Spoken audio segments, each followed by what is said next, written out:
నమస్తే, అందరికీ స్వాగతం. మనతో పాటు ఒక అతిథి ఉన్నారు. వారు వచ్చేసి ఆధ్యాత్మికవేత్త, అలాగే ఆస్ట్రాలజర్ ప్రొఫెసర్ ముల్లపూడి సత్యనారాయణమూర్తి గారు మనతో పాటు ఉన్నారు. వారితో మాట్లాడతాం. గురుగారు నమస్కారం. నమస్కారం మా శార్వాణి మేడం గారు. గురుగారు, మనం చూస్తున్నాం జనరల్ గా ఈ మధ్య కాలంలో చాలా క్షేత్రాల్లో చాలా అన్యాయాలు జరుగుతున్నాయి. స్త్రీల పట్ల ఉండొచ్చు రకరకాలుగా. అయితే తీసుకుంటే ఫర్ ఎగ్జాంపుల్ అరుణాచలంలో కొంతమంది పెద్దలు చెప్పడం వల్ల గిరి ప్రదక్షిణ చేయడం చాలా ఉత్తమం, చేయడం వల్ల మన జీవితాలు మారిపోతాయని ఈ మధ్య కాలంలో చాలా మంది పెద్దలు చెప్తూ వచ్చారు. అలాగే జనాలు కూడా వేలం వెర్రిగా వెళ్ళిపోతూ ఉన్నారు. అయితే ఇక్కడ విషయం ఏంటంటే, గిరి ప్రదక్షిణ చేస్తే మంచిదే, కానీ దానికి టైం అంటూ ఉంటుంది. దాంతో పాటుగా అక్కడ క్షేత్రంలో కూడా ఒక రెస్పెక్ట్ అనేది ఉండాలి. అయితే ఆడవాళ్ళకి ఈ మధ్య కాలంలో 2-3 కేసెస్ బయటపడ్డాయి, అత్యాచారాలు జరిగినాయి. అయితే ఇప్పుడు గిరి ప్రదక్షిణ చేయడము తప్ప, ఇది పాపమా అన్నట్టు అయిపోయింది. ఇది ఒక పెద్ద కేసు కింద మారిపోయింది. అయితే దీని గురించి మీరేమంటారు? అతి సర్వత్రే వర్జయేత్ అన్నారు. ఏదైనా సరే ఎక్కువ too much is too bad అన్నారు. ఎక్కువ ఏది ఉంటుందో అది మంచిది కాదు. చెప్పింది ఎవరో కాదు, మా గురువు గారులే, చాగంటి కోటేశ్వరరావు గారు చెప్పారు.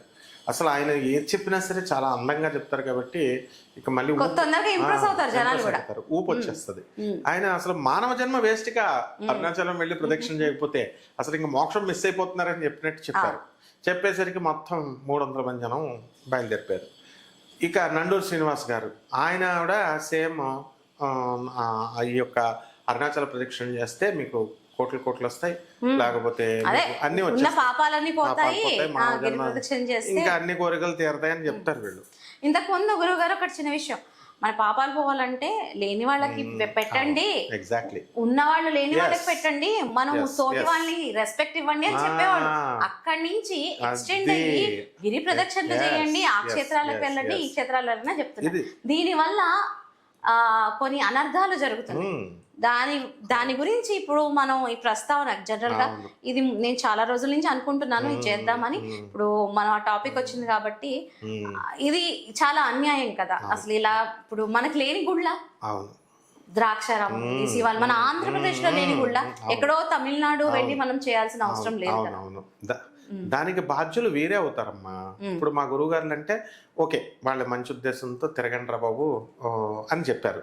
కానీ పాపం అక్కడ ఏమైతుంది, ఈ యొక్క అన్నామలై యాత్ర అంటారు దాన్ని. ఆ అన్నామలైని మానేసి మన వాళ్ళు ఏం చేస్తున్నారు, బస్సులు వేసేసి అరుణాచలం అని పేరు పెట్టేసి తెలుగులో రాస్తున్నారు. తమిళ వాళ్ళకి మండిపోద్ది. ఎందువల్లంటే తమిళనాడులో అందరికీ తమిళ వచ్చు, కానీ తెలుగు వచ్చు, కానీ తమిళ మాట్లాడరు. అక్షరాలన్నీ కూడా తమిళ్లోనే రాసి ఉంటాయి. బోర్డు ఒక్కడ కూడా తెలుగు బోర్డు ఉండదు, ఇంగ్లీష్ బోర్డు కూడా ఉండదు. అలాంటి వాళ్ళ దగ్గరికి వెళితే మన వాళ్ళు ఏం చేస్తారంటే, వాళ్ళు ఏదో వెళ్ళమన్నారు, మన జనం షిరిడి వెళ్ళారు, షిరిడిని మొత్తం ఫుల్ రష్ చేసేసారు ఆ కాలంలో. తర్వాత కాశీ మీద పడ్డారు, తర్వాత కామాఖ్య మీద పడ్డారు, ఇప్పుడు అరుణాచలం మీద పడ్డారు. ఇక వెళ్తుంటే వెళ్ళి దర్శనాలు చేసుకొని వచ్చేస్తున్నారా అంటే అది చేయట్లేదు. వీళ్ళు అక్కడ టిఫిన్ హోటల్ కట్టేయడం, బిజినెస్లు పెట్టేయడం, తర్వాత హోటల్ కట్టేయడం, ఇల్లులు కొనేసుకోవడం. దాంతో వాళ్ళకి మండిపోయింది. వీళ్ళని ఎలా కట్టడి చేయాలా అని చేశారు. అత్యాచారాలు చేస్తే సరిపోద్ది, అల్లర్లు చేస్తే సరిపోద్ది అని కొంతమంది యాంటీ సోషల్ ఎలిమెంట్స్ ఉంటారు కదా, ఇవి దొంగతనాలు. ఎలా చెప్పాలి, వెళ్ళి దర్శనం చేసుకుని వచ్చేసేయండి అంటే చెప్తే సరిపోద్ది. 14 కిలోమీటర్ల గిరి ప్రదక్షిణ చేయమన్నారంటే మనం మరి దానికి వస్తే అక్కడ ఇక్కడ నా పాయింట్ అంటే, ఒక క్షేత్రంలో గిరి ప్రదక్షిణ చేయడం తప్పు కాదు. ఇక్కడ పాయింట్, మనము మనం చెప్పేది ఎంతవరకు జనాల్లోకి వెళ్తుంది, ఎంతవరకు ఇది న్యాయం అనేది కూడా మనం చూడాలి కదా. చూడకుండా వీళ్ళు అత్యుత్సాహంతో చెప్తారు.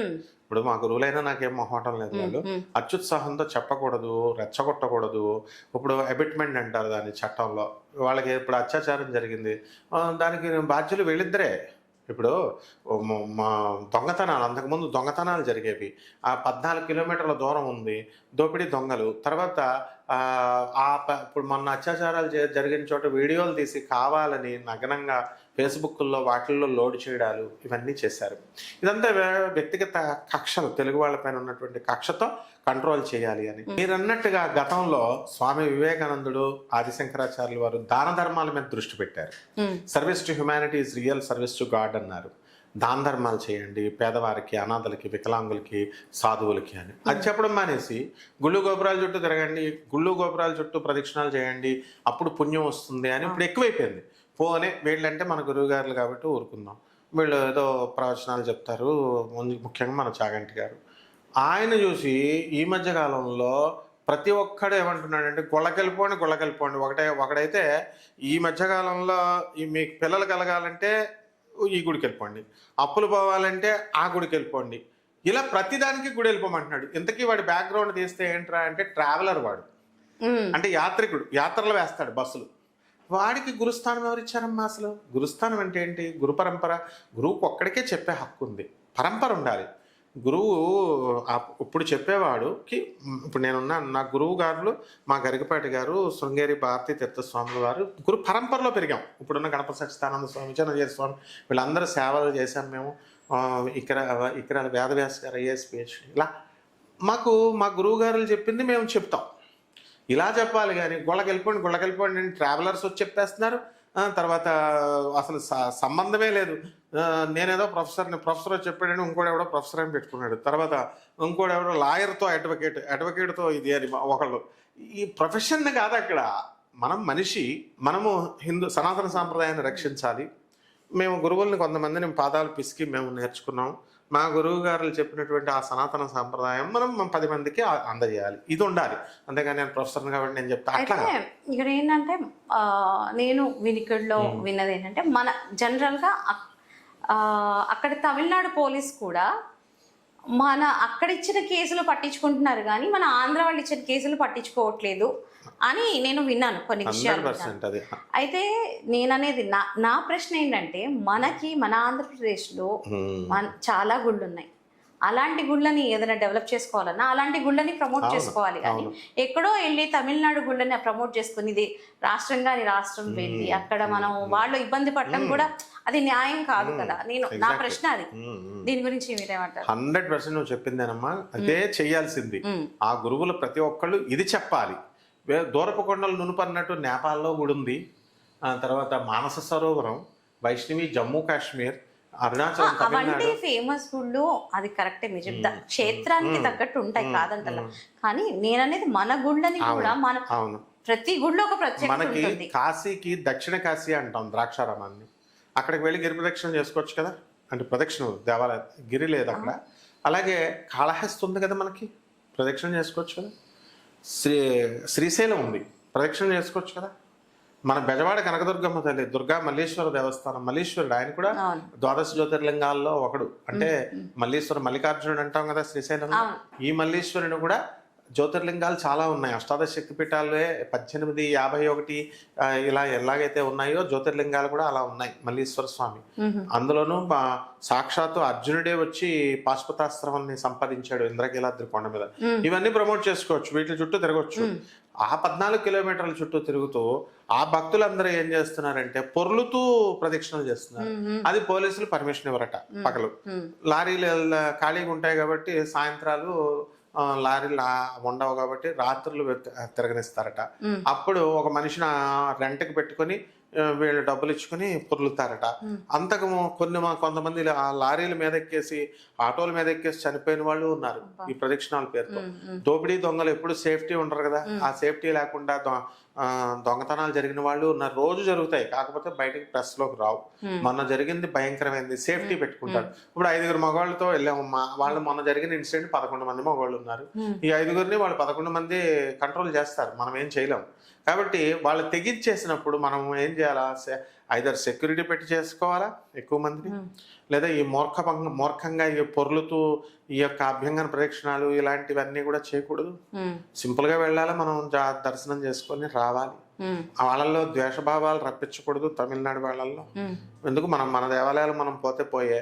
కానీ ఇది వీళ్ళ ప్రవచనకారులు చెప్పడం తప్పనమాట.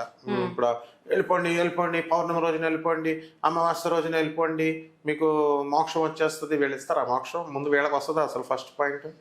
ఎవ్వరికీ రాదు, అంత ఈజీ కాదు మోక్షం. సక్కుబాయ్, మీరాబాయ్ ఇలాంటి వాళ్ళకే మోక్షం. 4 ప్రవచనాలు చెప్పేసి, కాషాయ బట్టలు వేసి, ఆశ్రమాలు పెట్టేసి, భగవద్గీతలో 4 శ్లోకాలు చదివేసి, ఈ పురాణాలు చెప్పేస్తే ఏమొచ్చేదమ్మా ప్రవచనాలు? ఇంకా మనం కోటాను కోట్ల జన్మలు ఎత్తాలి. కాబట్టి ఈ ప్రదక్షిణాలు అనేటటువంటి దీంతో అతి సర్వత్ర వర్జ చేయకుండా మా గురువుగారు ఏదో మంచి ఉద్దేశంతో చెప్పారు. వాళ్ళు చెప్పడం కరెక్టే, అందులో డౌట్ లేదు. కానీ వీళ్ళు అతిగా చేసి పాటించేది కూడా మనం ఎంతవరకు మనం పాటించగలం అంతవరకు పాటించాలి. అతిగా చేయకూడదు. అతిగా అది వీళ్ళు నిజమే. అతిగా చేయకూడదు. అతిగా చేయకుండా వీళ్ళు మామూలుగా సేఫ్టీ సైడ్స్తో చేసుకుంటే మంచిదే. కానీ మన గుళ్ళు చేసుకుంటే మీరు ప్రదక్షిణాలు చేసుకుంటే, సింహాచలం మనకే ఉంది. సింహాచలం గిరి ప్రదక్షిణ సంవత్సరానికి ఒకసారి చేస్తారు, ఎక్కడా రిపోర్ట్ లేదు. మన బృందావన్ పరిక్రమ ఉంటుంది, గోవర్ధనగిరి ప్రదక్షిణం, అది కూడా 14 కిలోమీటర్లే, కానీ ఎక్కడా రిపోర్ట్ లేదు. ఒక్క తమిళనాడులోనే అరుణాచలంలోనే వచ్చింది. కారణం అంటే మన వాళ్ళు అతి చేయబట్టే, వాళ్ళకి ఈర్ష్య వచ్చేసింది మన మీద. ఇటువంటి సమయంలో వెళ్ళడం ప్రమాదకరం. ఎందుకంటే పోలీసులు కూడా కేసులు వాళ్ళకే పక్షపాతంగా తీసుకుంటున్నారు. అటువంటిప్పుడు మనం ఎందుకు వెళ్ళాలి? ఈ రకంగా మనం బెజవాడ కూడా, శ్రీశైలం కూడా, కాళహస్తి కూడా, ద్రాక్షారామం కూడా చేసుకుంటే సరిపోతుంది. థ్యాంక్ యూ గురుగారు. ధన్యవాదాలు.